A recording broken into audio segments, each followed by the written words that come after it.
Good evening and welcome to Poland Daily. I'm Nicholas Richardson and this is the news. And we start with the Polish government reconstruction. Although it was announced that this would take place in September, as a result of the recent resignation of the Minister of Health, Łukasz Szumowski, and the Minister of Foreign Affairs, Jacek Czaputowicz, the reconstruction was inevitably accelerated. Yesterday, when announcing the new Health Minister, Adam Niedzielski, and the new Minister of Foreign Affairs, Zbigniew Rau, Prime Minister Mateusz Morawiecki expressed the hope that both politicians would play an important role in the government. I am strongly convinced that as much as I would like to express thanks to our two outgoing ministers, Łukasz Szumowski and Jacek Czaputowicz, that I would like to express thanks to our two new ministers for their decision to take on the very difficult and important role of minister. As the Latin etymology explains, the minister is the one who serves. I am convinced that Professor Rau will serve our country in the area of foreign affairs brilliantly, and Dr. Niedzielski will in the area of healthcare, public healthcare and its continued reform, and in the area of improving it, brilliantly serve our citizens. I am hoping that he will serve under the coronavirus conditions for the next few months, and then later will continue in better circumstances on improving the Polish public healthcare system in a way that Poles will be most happy with. According to the latest data from the Polish Ministry of Health, there are 903 new coronavirus infections and 13 new deaths in the country. Despite the increase in the number of confirmed cases of coronavirus infection, Wojciech Andruszewicz, spokesperson for the Ministry of Health, said that the epidemiological situation in Poland is under control and there are no contraindications to prevent the new academic year from beginning as scheduled on the 1st of September. Right now, there is no reason to close schools or to delay the beginning of the academic year, as students from the green voivodeships may go back to school. For today, Polish children will go back to school on the 1st of September.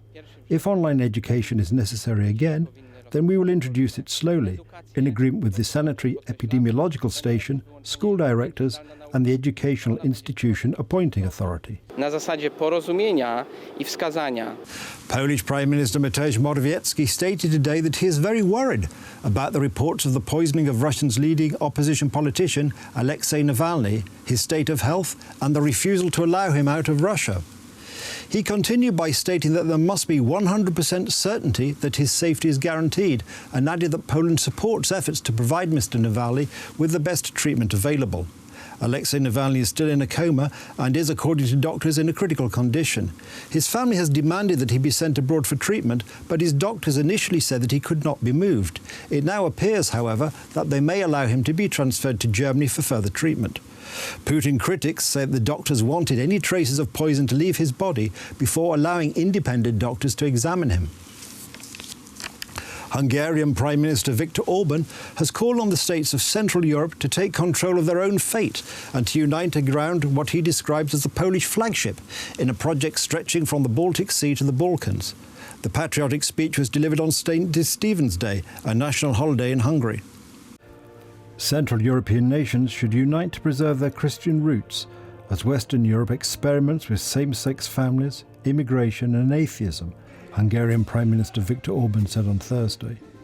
Orban, a nationalist who has been in power for more than a decade, was speaking at an event to inaugurate a monument commemorating the Treaty of Trianon, which was signed after World War I and led to Europe's maps being redrawn. He said the monument, a 100-metre-long, 4-metre-wide ramp carved into a street near Budapest Parliament building, was a call to Central European nations to strengthen their alliance and rally around what he called the Polish flagship.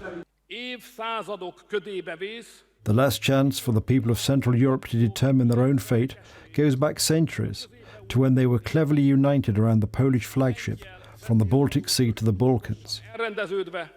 The Hungarian Prime Minister continued by stating that the region now has the opportunity to again be sovereign, with the help of Poland as the driver. On the walls of the monument, visitors can read the names of more than 12,000 villages and towns that were part of Hungary before the treaty.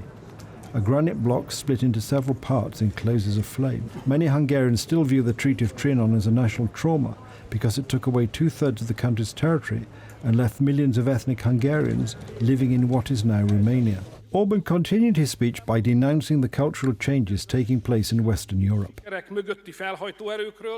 Western Europe has given up on the forces behind the centuries-long successes and greatness.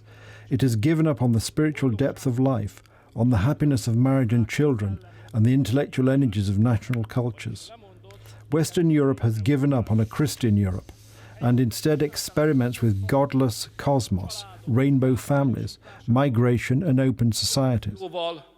In Poland, Hungary's main ally in Central Europe, the ruling Law and Justice Party has pursued a socially conservative platform since coming to power in 2015 and made opposing LGBT ideology a key plank of its electoral strategy.